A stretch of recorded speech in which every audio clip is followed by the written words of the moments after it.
You've found Dreamtime Science, part classroom, part lullaby, entirely devoted to satisfying your curiosity while you find your way to sleep. You know, I've been thinking about how our bodies are wired to help us survive, like little life-saving machines ready to spring into action. But there's something remarkable about how this same system can sometimes feel like it's working against us, especially when stress sticks around longer than it should. Tonight, I want to share what's really happening inside us when survival turns a bit tricky. It's a story about biology that's surprisingly personal and, I think, quietly hopeful. If you find peace in these nocturnal discoveries, consider becoming a regular visitor to our quiet corner of science.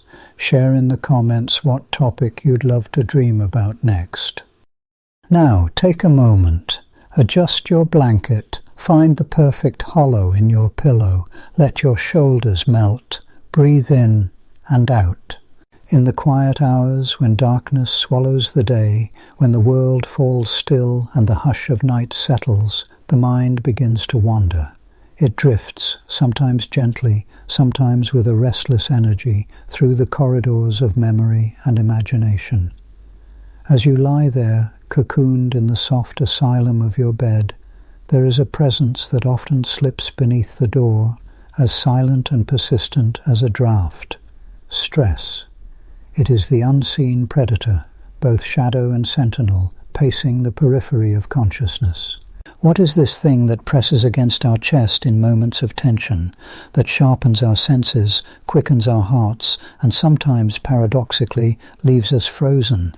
To answer, we must wander far from the familiar light of daily life, out into the landscapes of physiology, myth, and even the farthest reaches of speculative fiction. The word itself, stress, was not always etched into the lexicon of the human condition. In the earliest days of language, the concept existed in fragments. Ancient societies spoke of spirits, of humours, of imbalances between the elements that made up the body. In the medieval world, stress was the visitation of melancholy or the black bile that clouded the mind. Shakespeare's characters, in their moments of anguish, spoke of being beset or overborne, as if life itself were a violent wind. Yet stress as we know it today is a child of modernity. It was in the 20th century, a century of war, industry, and accelerating change, that the word became medical, scientific, almost clinical. Hans Selye, an endocrinologist with a poetic mind, gave the phenomenon its scientific narrative. He borrowed stress from the blacksmith's forge, where metals are bent and shaped by invisible forces. To Selye, the human body was a crucible, and the pressures of life, whether physical, emotional, or existential, were the hammers that tested its metal.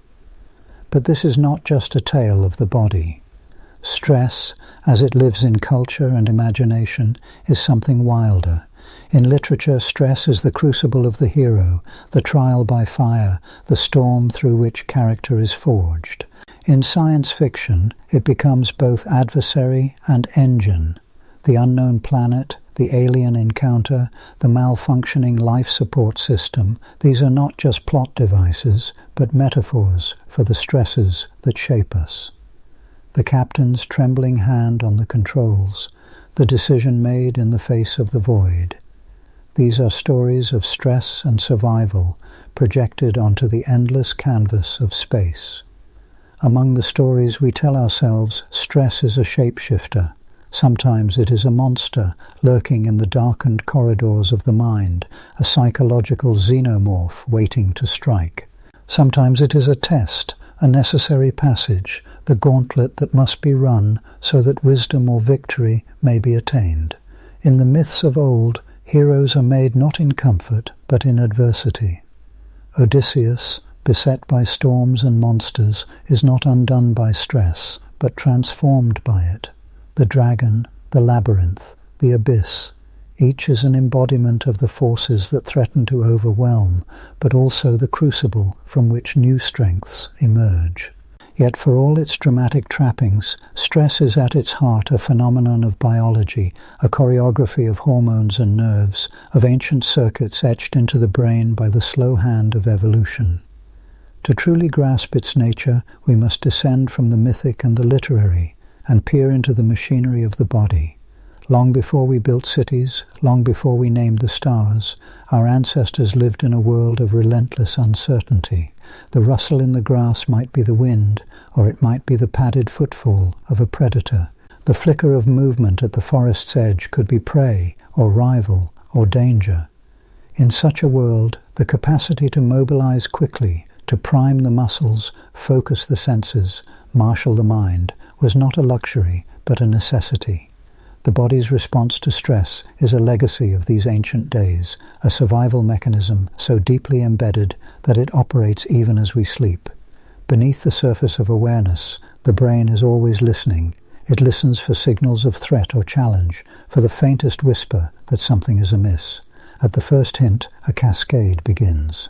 The hypothalamus, a small but vital region at the base of the brain, sounds the alarm. It sends a signal down through the pituitary gland and out into the adrenal glands, perched atop the kidneys like sentinels. In response, the adrenals release a flood of hormones, adrenaline and cortisol, the twin messengers of stress. Adrenaline is swift and sharp. It races through the bloodstream, quickening the heart, dilating the pupils, shunting blood to the muscles.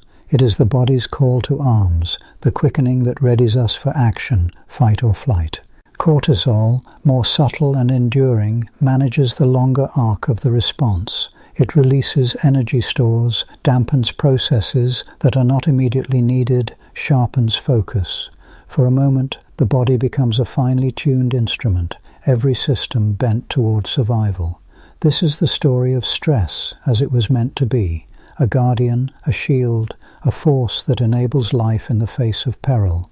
In the wild, the stress response is the difference between meal and starvation, between predator and prey.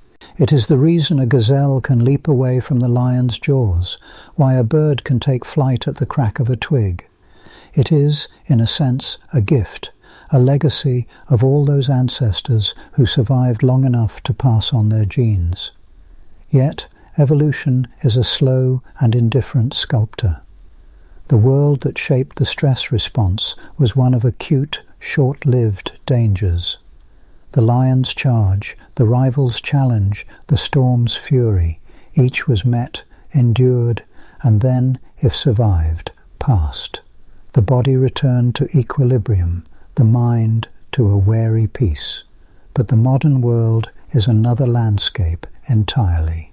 The predators have changed their forms. They no longer wear fur or fangs, but arrive as deadlines, social pressures, financial uncertainties, the low hum of uncertainty that vibrates through the structures of our daily lives. The alarms that once saved us from danger now sound for imagined threats, for conflicts that cannot be outrun or fought off with tooth and claw. The stress response, once a finely honed tool, becomes a blunt instrument, battering at the body with chronic force. And so, stress is both guardian and adversary. It is the unseen predator, yes, but it is also the ancient ally. It has shaped our stories, our bodies, and our cultures. It is woven into the fabric of who we are, both bane and boon, darkness and light.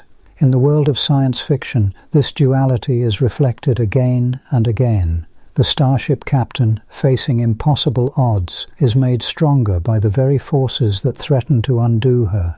The crew member who succumbs to panic is undone not by the alien, but by the response of his own body to its presence. The greatest threat is sometimes not the external force, but the internal tempest. Stress, then, is not merely a reaction, but a relationship, a dance between organism and environment, between the self and the world. It is the tension in the bowstring, the pressure in the forge, the challenge that summons strength. In the narratives of the future, as in the stories of the past, it is through stress that transformation occurs. But let us return to the present, to the world outside the window, where the traffic hums and the streetlights flicker.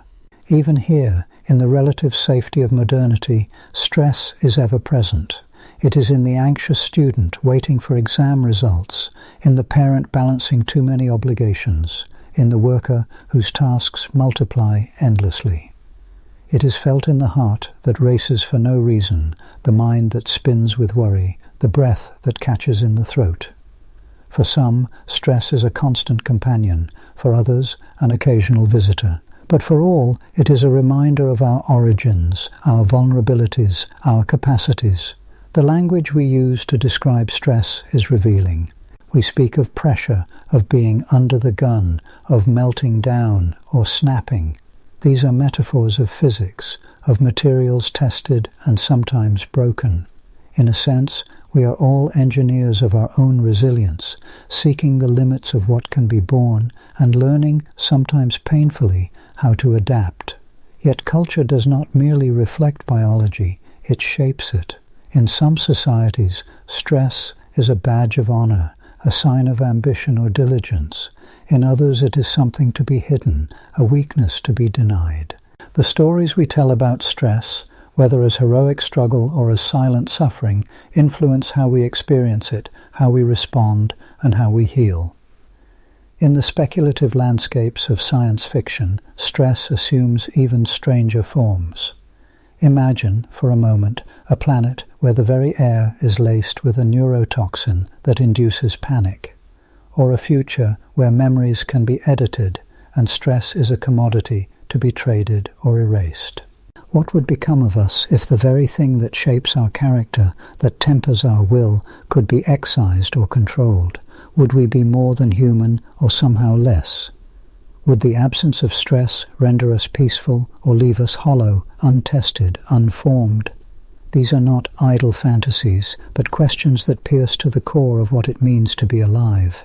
Stress is the crucible, the forge, the unseen hand that pushes us to adapt, to grow, to evolve. Without it there is no story, no struggle, no transformation. With it there is the risk of harm, but also the possibility of greatness. As the night deepens and the world grows quiet, the predator remains unseen. It stalks not in the shadows of the room, but in the folds of thought and the chambers of the heart. It is a reminder that we are, at our core, creatures shaped by challenge, by adversity, by the need to survive and thrive in a world that is never entirely safe. There is a kind of beauty in this, a poetry to the dance between stress and survival. The body, so vulnerable, is also resilient. The mind, so easily troubled, is also capable of astonishing endurance. For all the dangers that stress brings, it is also a source of creativity, of connection, of meaning. It is the tension that gives rise to music, the pressure that shapes the diamond, the storm that clears the air. And so, as you drift on the edge of sleep, consider the unseen predator not as an enemy, but as an ancient companion. Listen to the stories it tells, the warnings it whispers, the strength it summons. In the chapters that follow, we will delve deeper into these mysteries, into the machinery of the mind, the chemistry of emotion, the wonders and dangers of adaptation. For now, let the presence of stress be not a source of fear, but of curiosity, a riddle to be explored, a lesson still unfolding, waiting for the light of a new day. In the cool hush of night, when the world's edges blur and your thoughts begin to wander, let us drift into the intricate realm where life and stress entwine. Here, in the subtle thrum of living things, a paradox unfolds, a dance in which stress is both sculptor and saboteur, a force that builds as often as it breaks. To understand this dance is to step quietly into the heart of biology, where every creature, from the smallest bacterium to the grand sweep of a blue whale, must encounter challenge and change. Close your eyes if you wish, and sense your own breathing, the gentle rise and fall of your chest. Unseen within you, 1,000 processes unfurl in seamless harmony, cells dividing, hormones drifting in their silent tides, the vigilant sentinels of your immune system patrolling your bloodstream. Yet, beneath this orchestration there lies a readiness, a poised anticipation for disruption. This is the legacy of our evolutionary past. Stress, not as a mere affliction, but as a vital signal, a whisper that something must be noticed, adjusted, confronted. To grasp the dual nature of stress, we must first glimpse its biological machinery. Imagine the ancient forests, where creatures scurry and stalk, each moment a delicate calculation of risk and reward. There, stress emerges not as an accident of modern life, but as an ancient rhythm, an adaptive alarm that readies the body for action. This is the essence of what scientists call the stress response, a symphony conducted by the brain's most primitive regions. At its core is the hypothalamus, a cluster of neurons deep beneath your conscious mind. When a threat is perceived, be it the crack of a twig in the underbrush or the sudden realization of an approaching deadline, the hypothalamus sends a rapid-fire signal down the neural highways to the pituitary gland, perched just below it. The pituitary, in turn, releases a cascade of hormones, among them adrenocorticotropic hormone, which races through your bloodstream to the adrenal glands atop your kidneys. Here, a surge of cortisol and adrenaline is released, flooding your body with energy, sharpening your senses, quickening your pulse. Muscles tense, pupils widen, and your mind narrows its focus to the challenge at hand. For countless generations, this elegant machinery was a gift. The antelope, sensing the lion's approach, sprints with sudden vigor. The human ancestor, startled by the shadow of a predator, finds new reserves of strength. Stress, in these moments, is a clarion call, a rallying cry for survival. Yet the paradox is only beginning to reveal itself. For while this acute stress response is essential in moments of danger, it is not meant to be unending. In the aftermath, as the antelope escapes or the human finds shelter, the body's systems must return to equilibrium. The stress hormones ebb, heart rate slows, and tissues repair. This return to baseline, this gentle exhalation after the storm, is as vital as the surge itself. It is here, in the oscillation between arousal and recovery, that health is sustained. But what happens when the threats are no longer fleeting, no longer bound to the quick violence of tooth and claw? What becomes of the stress response in a world where dangers are abstract, chronic, and inescapable? Here, the paradox deepens, for the same machinery that once saved us can turn inward, eroding the body it was meant to protect. Consider, if you will, the modern landscape, a world of schedules and screens, of social pressures and perpetual uncertainty. The threats are rarely physical, yet our bodies respond as if they were. The heart pounds in traffic jams, cortisol rises before public speaking, muscles tense at the sound of an email alert. The stress response, exquisitely tuned for the emergencies of the ancient world, is now pressed into service by the anxieties of modern life. Unlike the sprinting antelope, we may find ourselves unable to escape. The deadline looms, the worry persists, and the stress hormones, meant for short bursts, linger for days, weeks, even years. This is chronic stress, a slow, corrosive drip rather than a sudden deluge. The body, denied its chance to recover, begins to suffer. The immune system falters, inflammation smoulders, memory becomes clouded, and the risk of disease grows. The very response that once ensured our survival now becomes, in excess, a threat. Yet, even here, the story is not one of simple harm. For stress, in its many guises, is also a wellspring of growth. To live is to be challenged, and each challenge, met and overcome, strengthens the organism. The young tree, battered by wind, grows sturdy roots.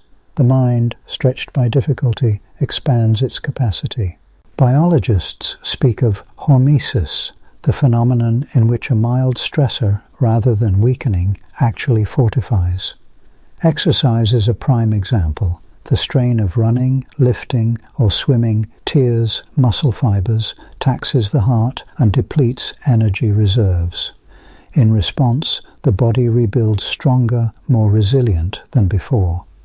The immune system, exposed to a mild pathogen, learns and adapts, ready for greater threats. This is the beneficial face of stress, a sculptor's hand, shaping and refining. The balance is delicate, poised on the edge between too little and too much. In the absence of challenge, systems atrophy, becoming brittle and unprepared. In the presence of endless, unremitting stress, they are worn down, eroded by their own vigilance. The dance, then, is one of rhythm and proportion. Stress is neither wholly friend nor foe, but a partner whose steps we must learn. It is not simply the presence of stress that determines our fate, but our ability to recover, to oscillate between states of tension and rest. Sleep, laughter, social connection, and periods of calm are not luxuries, but essential counterpoints in the music of life. To trace the thread of stress through the animal kingdom is to witness a spectrum of responses, each adapted to the unique pressures of an organism's world. In the harsh tundra, the Arctic fox endures months of privation, its metabolism slowing to conserve energy. In the bustling hive, honeybees respond to danger with coordinated defense, the release of alarm pheromones guiding their collective action. In the depths of the ocean, fish must navigate not only predators, but fluctuations in temperature, salinity, and oxygen, all sources of physiological stress. Some species have evolved remarkable strategies to cope. The wood frog, for instance, survives the freezing of its body each winter by entering a suspended state, its organs protected by natural antifreeze. When spring arrives, the thawed frog resumes life as if awakened from a dream. In these adaptations, we see the creative potential of stress, a force that challenges but also inspires solutions. In humans, the interplay is more intricate still, for our stressors are not only physical but psychological, social, and existential. The mind, with its capacity for memory and anticipation, can summon stress at will, ruminating on past failures or dreading future loss. The same imagination that allows us to plan and create also opens doors to anxiety and fear. Yet it is this complexity that endows us with the tools to manage stress consciously. Through breath, mindfulness, and reflection, we can shape our own responses, mitigating harm and fostering resilience. The body's communication during stress is not confined to hormones alone. Networks of nerves, from the brainstem to the fingertips, transmit signals with astonishing speed. The autonomic nervous system, comprising the sympathetic and parasympathetic branches, orchestrates the tempo. The sympathetic, often dubbed the fight-or-flight system, primes the body for action. The parasympathetic, the rest and digest counterpart, restores calm. The dance is continuous, a perpetual balancing act where health is found in the interplay, not the dominance of one over the other. Recent science has illuminated the role of stress in shaping the brain itself. Under acute stress, the amygdala, seat of fear and vigilance, becomes more active, while the prefrontal cortex, the region responsible for decision-making and impulse control, may be temporarily subdued. Chronic stress, over time, can shrink the hippocampus, impairing memory and learning, while reinforcing circuits of anxiety and habit. Yet just as the brain can be harmed, it can also be healed. New neurons may form, connections may be rewired, and resilience can be cultivated through experience and intention. Stress is not merely a biological process, but a narrative written across time, culture, and individual experience. In some traditions, stress is seen not as a malady, but as a crucible, an opportunity for transformation. The Japanese concept of ikigai speaks to purpose as an antidote to stress. The ancient Stoics counseled the cultivation of inner calm amid external turmoil. Across societies, rituals of rest and renewal, festivals, music, communal meals serve to buffer the individual against the relentless tide of stress. And so, as you lie in the quiet of your own space, consider the paradoxical nature of this force. Stress is both the engine of adaptation and the source of suffering, a signal to action and a plea for rest. It is the shadow that follows every living thing, yet also the light that draws us onward, compelling growth, change, and meaning. The dance of stress and life is not a flaw, but a feature, an ancient rhythm as old as life itself. To understand it is to glimpse the wisdom of our bodies, the ingenuity of evolution, and the profound interdependence of all things living. Each heart, each cell, each fleeting moment of tension and release is part of a larger story, a story in which vulnerability and strength are two faces of the same coin. As the night deepens and the world grows still, the mysteries of this dance remain, beckoning us onward. There are more threads to follow, more questions yet to be asked. How, for instance, does the interplay of stress and life shape the arc of development, the journey from infancy to old age? What becomes of the dance as bodies age, as minds mature, as societies shift and evolve? For now, rest in the gentle awareness that within you and all around you, the paradoxical dance continues, a testament to the complexity and wonder of life. The edges of this mystery blur into the next, and the story unfolds ever onward through the flickering shadows and the first light of dawn. In the hush of the laboratory, where the hum of freezers and the soft tick of incubators serve as the steady breath of scientific inquiry, a different kind of drama unfolds.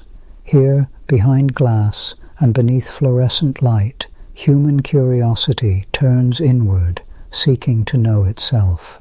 Stress, that elusive companion of life, becomes the subject, its movements traced like the faintest pulse beneath the skin, its chemical whispers amplified by machines of rare sensitivity. This is the domain where science, with its blend of rigor and wonder, peers into the looking glass to see what stress looks like, how it behaves, and how it leaves its signature upon the body and mind.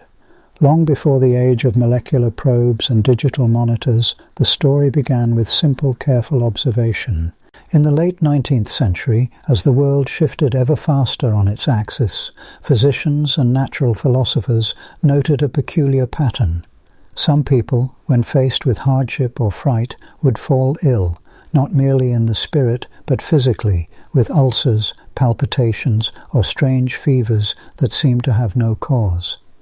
Yet the notion that emotions could touch the flesh was viewed with suspicion. The body and the mind were thought to reside in separate houses, their windows facing away from one another. That separation began to blur with the work of Hans Selye, a Hungarian-Canadian endocrinologist whose curiosity was both a torch and a compass. In the 1930s, Selye noticed that laboratory rats, subjected to a variety of unpleasant conditions, cold, heat, noise, handling, developed a consistent constellation of physical changes. Their adrenal glands swelled, their thymus glands shrank.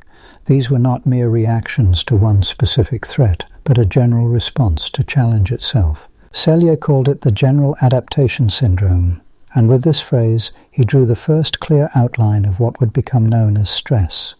But how does one measure a shadow? The early experiments were ingenious in their simplicity.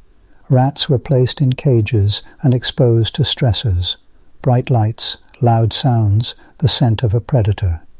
Their bodies told the tale. Blood samples revealed surges of corticosteroids, those hormonal messengers of alarm and adaptation.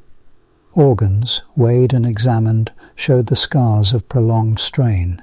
The animal's behavior, too, changed in subtle and profound ways: anxious grooming, withdrawal, bursts of frantic movement. As the decades turned, so did the tools of the trade. Scientists began to map the circuitry of stress, tracing it from the external world through the senses and into the labyrinth of the brain.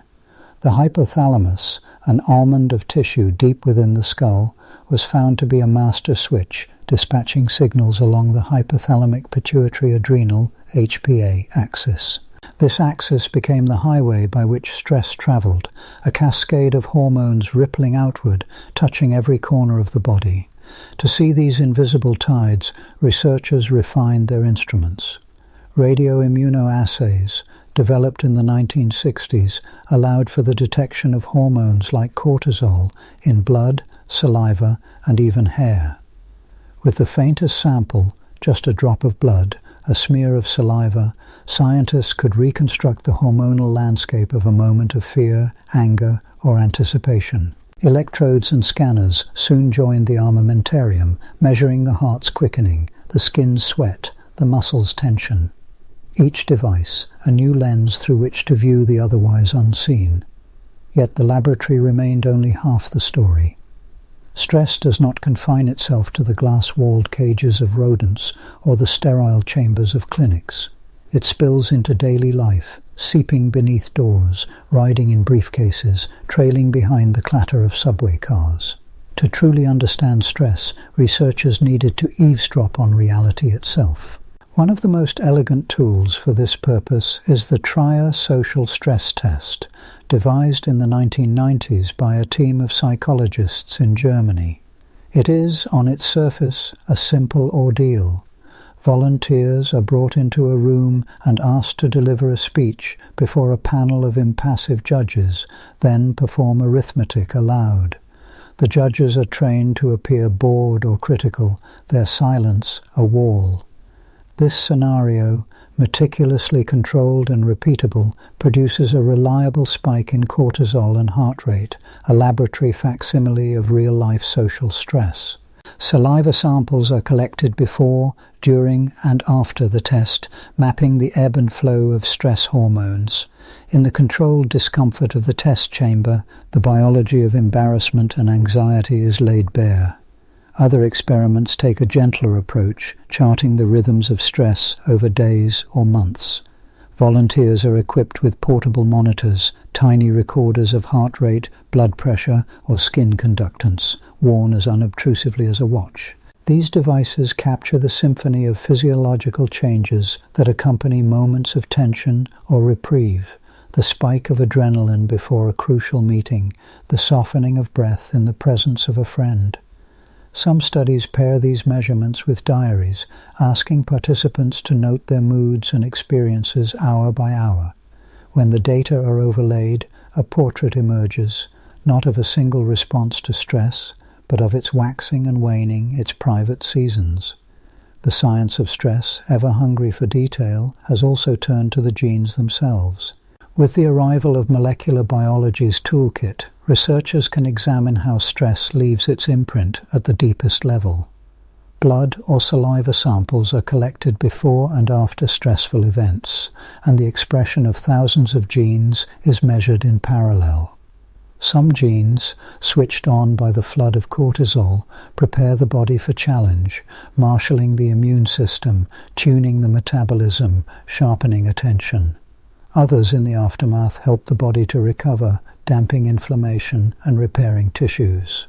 In this way, each episode of stress inscribes a fleeting signature in the genome, a molecular echo that can be read days or even weeks later. Beyond the laboratory, clever field researchers have followed stress out into the world, into classrooms, hospitals, and even savannas. Biologists studying wild baboons, for instance, have learned to collect droppings with careful tongs, extracting from them the hormones that betray a recent skirmish or a close call with a predator. In humans, hair samples can be snipped and analyzed, each centimeter representing a month's worth of accumulated hormonal history. Through such resourceful methods, the silent stories of stress are told, even when their actors have long moved on. No exploration of how scientists study stress would be complete without a nod to the realm of the psychological. For stress, after all, is not only a matter of hormones and heartbeats, it is also a question of perception and meaning. To probe this inner terrain, researchers have crafted an arsenal of questionnaires and interviews. Some, like the perceived stress scale, ask how often in recent weeks the respondent has felt overwhelmed, unable to cope, or out of control. Others, such as the Social Readjustment Rating Scale, tally up the number of major life events, a divorce, a move, the loss of a job, each assigned a numerical weight. These tools, though less precise than a blood test, offer a window into the lived experience of stress, capturing its subjective weather. Even the most well-designed experiment, though, cannot escape the complexities of human nature. The act of measuring stress can itself become a source of stress, a paradox known as the observer effect. Some volunteers, wired up with sensors or watched by scientists, may find their very awareness of being studied heightens their anxiety, coloring the data. To counter this, researchers have developed clever controls and blind protocols, seeking to tease apart the artifact from the phenomenon. There are, too, the quiet revolutions, the moments when a new technology opens a vista, or a single study reshapes the landscape. In the last 2 decades, advances in neuroimaging have allowed scientists to watch the brain in real time as it navigates stress. Functional magnetic resonance imaging, or fMRI, offers a living map, highlighting the surge of activity in the amygdala, the brain's alarm bell, or the prefrontal cortex, where reason and restraint negotiate with fear. These images, ghostly and beautiful, reveal the choreography of thought and feeling, the interplay of ancient instincts and modern worries. But the science of stress is not content to stop at description. It reaches further, testing interventions and strategies, seeking not only to measure, but to mend. Some experiments invite volunteers to meditate, to breathe deeply, to recall moments of gratitude. Others introduce animals, dogs, cats, even rabbits, into the laboratory, observing how their presence soothes both the body's chemistry and the mind's turmoil. In these studies, the tools of stress research become instruments of hope, tracing not only the harm that stress can do, but the healing that is possible. As the years pass, the questions grow more subtle. How do early experiences of stress, etched into a child's developing brain, shape the adult that emerges? What distinguishes the stress that sharpens from the stress that wounds? Why do some weather the storms of life with resilience, while others are undone by smaller squalls? To answer these riddles, scientists have turned to the study of twins, of adopted children, of families scattered by fate and circumstance. By comparing those with similar genes or upbringings, researchers tease apart the influence of nature and nurture, of biology and biography. Not all experiments are performed in silence or seclusion. Some take place in the swirl of ordinary life, as in the famous Whitehall studies of British civil servants. Beginning in the 1960s, these studies followed thousands of government workers, charting their health, habits, and stress levels over decades. The findings were as sobering as they were illuminating.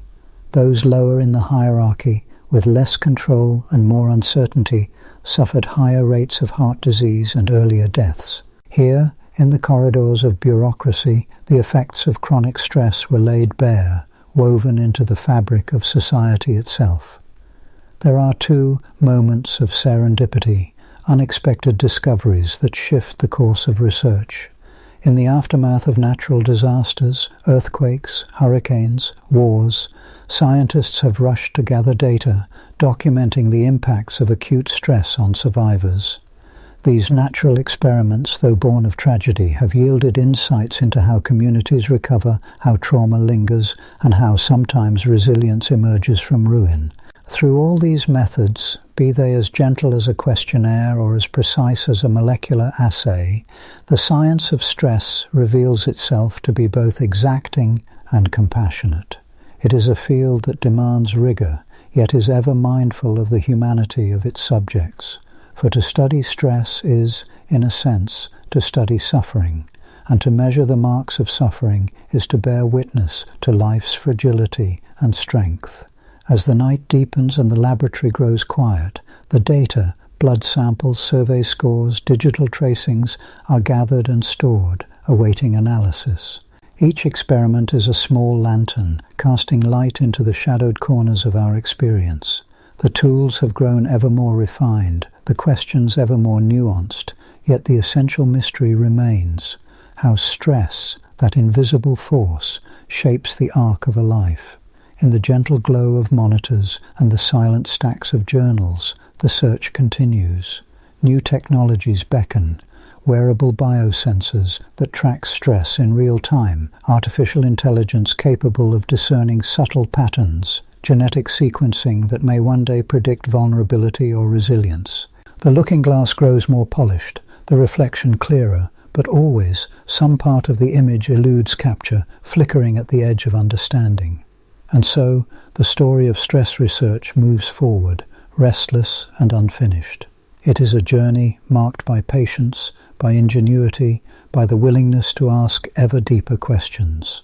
For every answer, a dozen new mysteries unfold, inviting the next wave of explorers to peer into the glass, to follow the trace of a heartbeat, the tremor of a thought, the shimmer of a hormone through blood.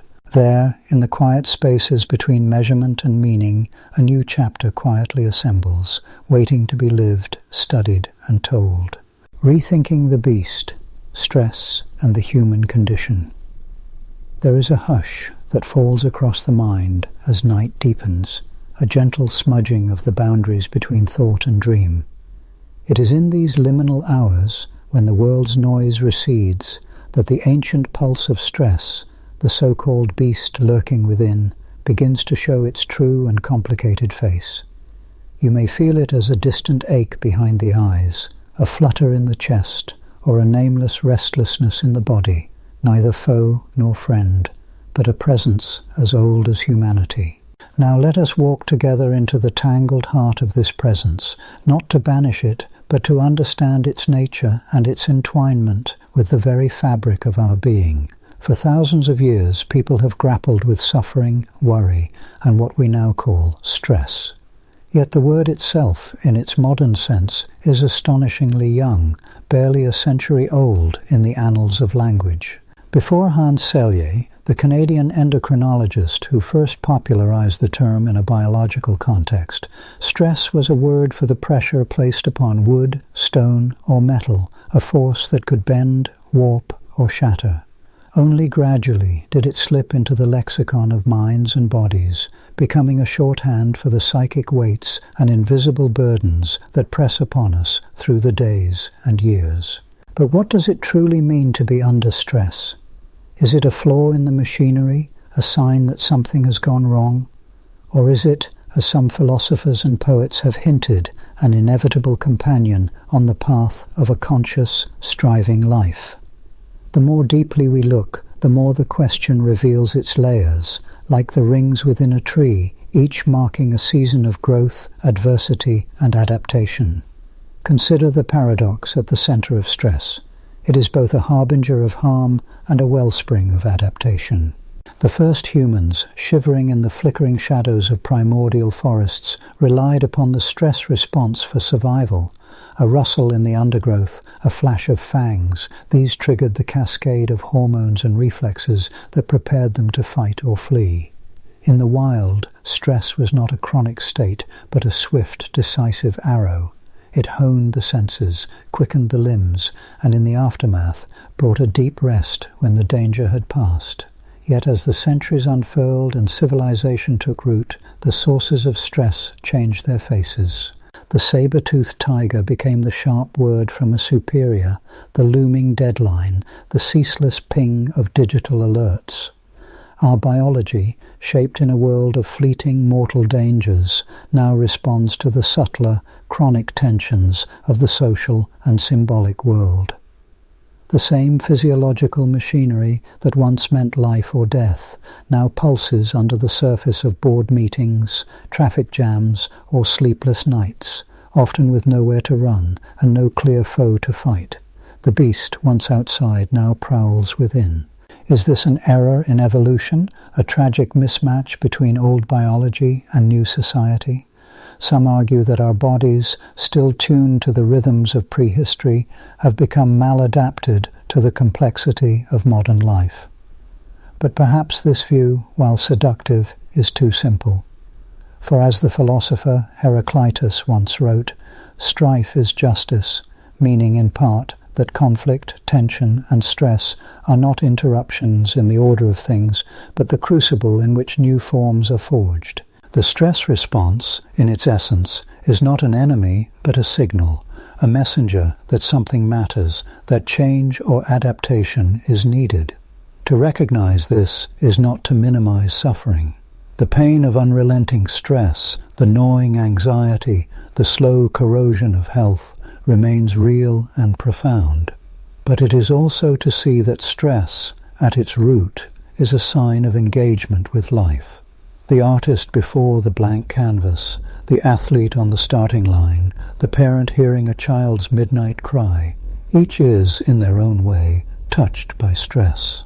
It is the shadow cast by desire, love, and responsibility. The ancient Greeks called this tension between ease and striving agon, the contest that gives meaning to existence. In their dramas, heroes were tested not in spite of adversity, but because of it.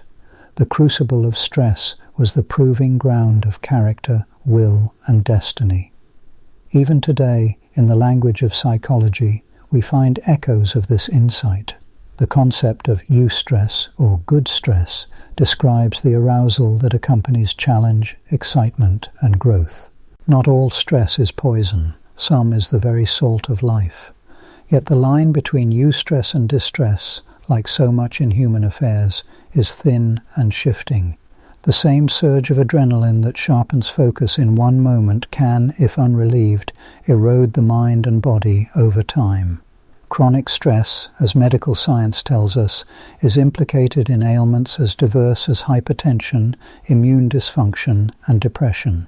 Why should that be? Why does a system designed to help us survive become, under different circumstances, a source of harm? Perhaps the answer lies in the subtle interplay between expectation and reality, between the world as it is and the world as we wish it to be.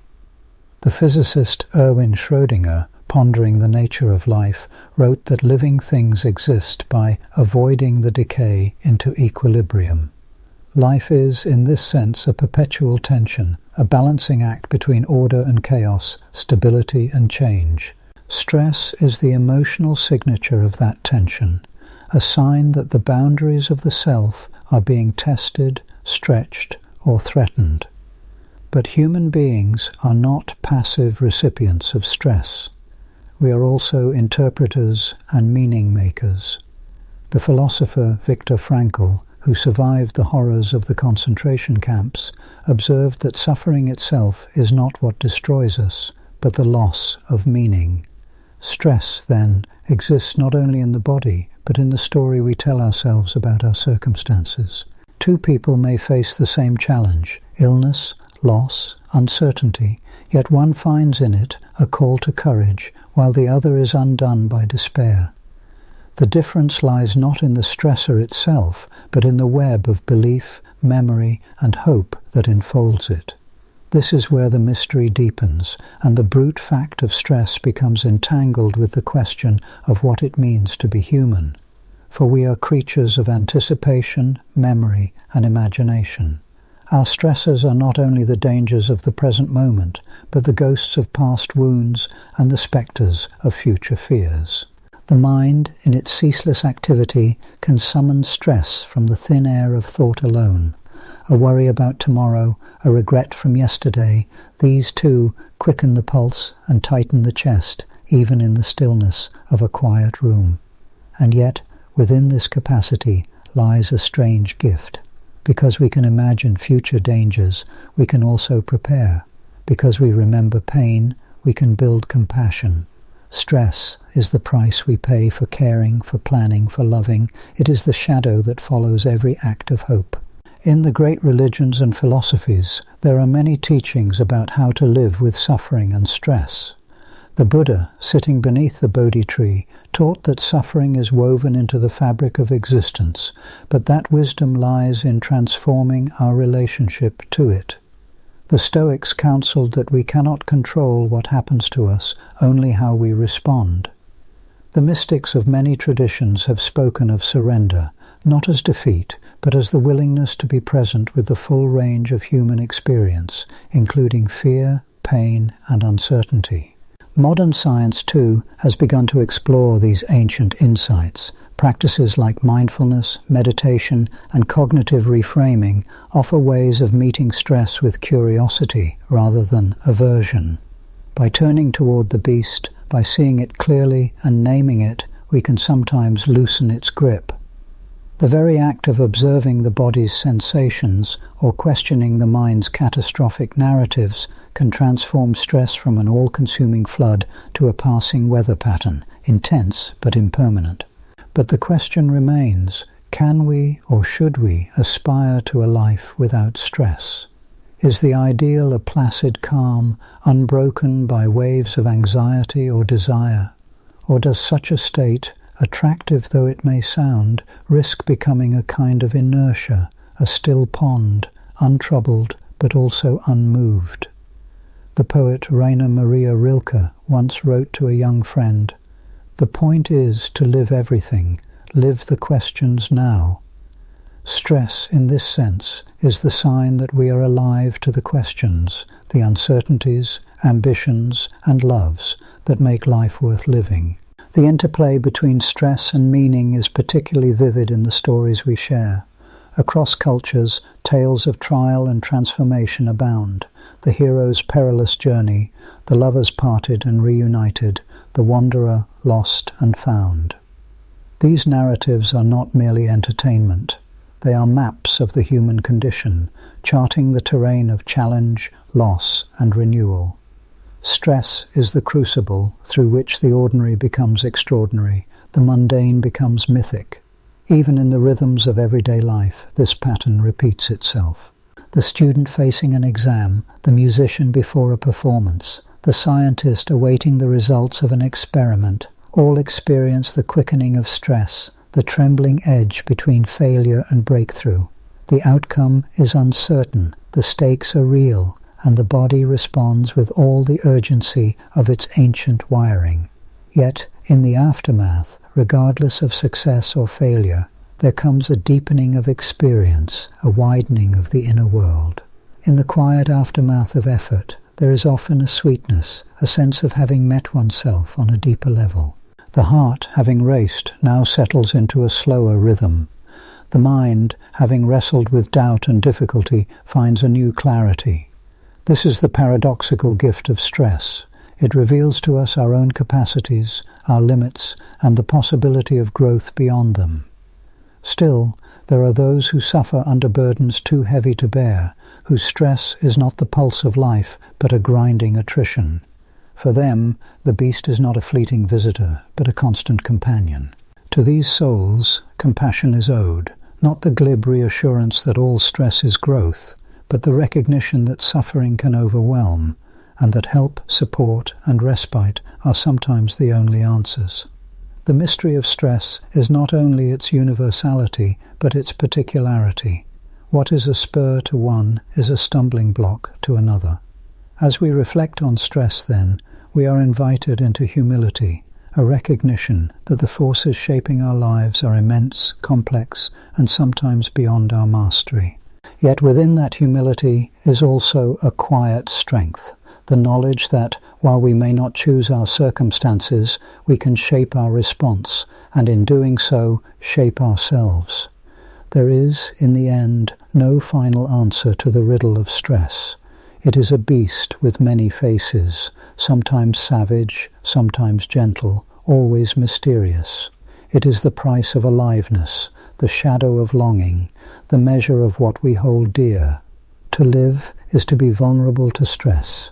To reflect is to see its place in the great tapestry of human striving. So, as the night deepens and the hush settles once more, consider the possibility that the beast is not outside the gates, but within the very heart of what it means to be human. It is the tension that shapes the bow, the pressure that forms the pearl, the crucible in which the self is forged and reforged. And in the gentle dark, with the world stilled around you, you may sense not only the weight of stress, but its strange and enduring beauty, a sign that you are alive, awake, and forever becoming. Beyond the threshold of sleep, what other mysteries might the beast reveal? For even as we drift into dreams, the story of stress continues, woven through the tides of memory, hope, and the ever-turning wheel of life. As our journey through the biology of stress gently drifts to a close, may the quiet rhythms of your body and mind settle like a comet tail fading into the hush of space. Rest in this peaceful moment, knowing the stars hold many more mysteries to explore, until we meet again for another Dreamtime tale beneath the velvet sky.